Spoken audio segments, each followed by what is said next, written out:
Welcome back to Person Selling Weekly, and today maybe the title have provoked you a little. I don't know, because again, typically when people hear the word lie, you can say it's a loaded word. People don't like lie so much that they, in a way, try to ignore that it's actually happening for everyone every day.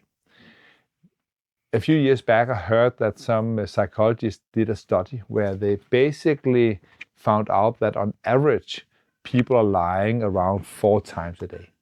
And then you can say, wow, that sounds like a high number. And I think from my experience, having now paid attention, it's actually not that high. I would guess that for a lot of people, it's much higher. And today we will dive into what kind of lies you will be exposed to when you interact with customers, and how you can really work around it so that you end up with higher quality data and information when you interact with your customers. So again, here, I think the first question which maybe pop into your mind is, well, why would a customer lie to me? And I think there are different kinds of lies. There are, you can say, the predator lie, which you often experience when you interact with purchasing people that want to squeeze your prices, and they will try to scare you or tell you lies that will in a way motivate you to lower your price or maybe give them more than they actually deserve. And it could be lies like, your price is really too high. Or it could be like, wow, there's a lot of people out there that do it much better than you. So why should we buy from you? So all of this is like, you could say, lies that's intended to basically put you down. But then there's also what I would call more white lies. So lies that are intended to not hurt you. It could be that, wow, this was an interesting meeting, or yes, I would like a demo of your solution, or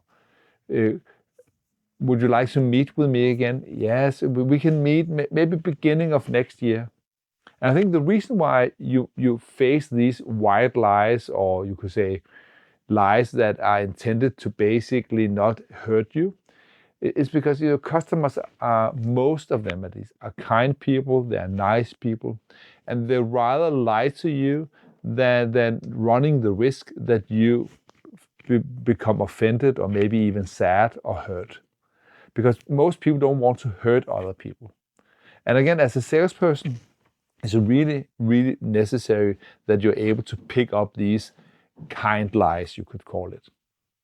Because if you don't pick it up, you run the risk that you leave the meeting with data of really pure quality, leading you to spend a lot of time on the wrong things. The question is, how would you even know that a customer is lying? And I think that there's different ways to pick it up. One of them is to actually see whether the person is acting congruent. And that means that are there nonverbal signals aligned with their verbal communication?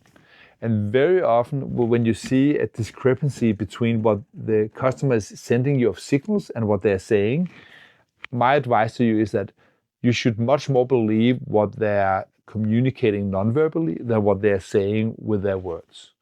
And by nonverbal, I mean their posture, their signals, but also the tonality of their voice. And again, when you start to tune into that, you will be able to pick up a lot of these inconsistencies. It could be that the person says, yeah, I think this is really interesting. That doesn't sound like, wow, yes, that's interesting. So you understand that listening to how the person is saying things will really allow you to access some of these white lies we talked about a little earlier. And the more you allow yourself to actually pick up these signals, the more you can, in a way, positively challenge the person in the moment so that you can help them also for themselves realize, do they actually want it or not?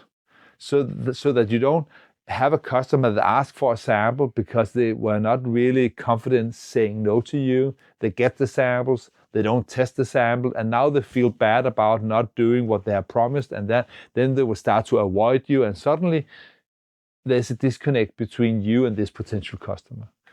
On the other hand, if you had, in a way, helped the person become more honest with you because you say, wow, it sounds like you're not too enthusiastic about it right now. Would it be better if we wait a month? Or what would you need to know about our solution to really want to test it? And now you can, in a way, redirect the conversation back into a positive track, which will help you and the customer actually have a high quality dialogue rather than just a polite one. So if you suspect in a conversation that the customer is not really being honest with you, there's different things you can do. Sometimes you can decide to do nothing, but again, at least you know there's a chance that what the customer just told me is not right. So for instance, the example about the customer say, wow, this is too expensive. Then again here, and you're not really sure that they're honest about it, at least now you can leave the meeting knowing that you don't know whether this is right. So this is now an area you need to maybe investigate a little deeper, instead of just believing it and acting on it.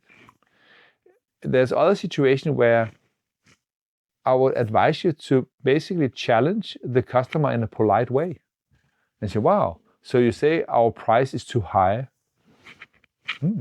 Compared to what? So compared to the value we bring, or compared to where you can buy this from others? And if you say that the price is too high, does that actually mean that you'll be willing to buy from me if my price was right? So use it to re-engage the customer in a conversation, because often, price is what you pay, value is what you get. And I think, again, if you can redirect the discussion back to the value part of it, you will be able to move this in a much more productive direction. And also help the customer become more real with you. So instead of having this unqualified discussion, dancing around, get real or no deal. I don't need this business from you. I want us to do business if you can get something from it and I can get something from it. So let's bring the discussion back to that. But you cannot do that if you're not confident actually hearing what the customer is saying. Also, what's behind the words. So again, thank you again for having watched this Personal Selling Weekly. I hope it have inspired you. And maybe while you have been listening to what I have said today, you have been thinking back on different customer meetings you have had where you now realize, wow, actually in those meetings, customer was not being honest with you. But I hope also you will turn it around and say, okay, how can you actually show up more prepared for your next customer meeting? So that going forward, you will be able to get higher quality information out of the customer so that you and them can benefit from faster producing the results you want to see. So thank you again for having been with us today. And again, if you have any questions or comments, put it down in the comments below, and we will be happy to come back with you with some more inspiration about how to actually detect and work with liars so that you can get the results you want.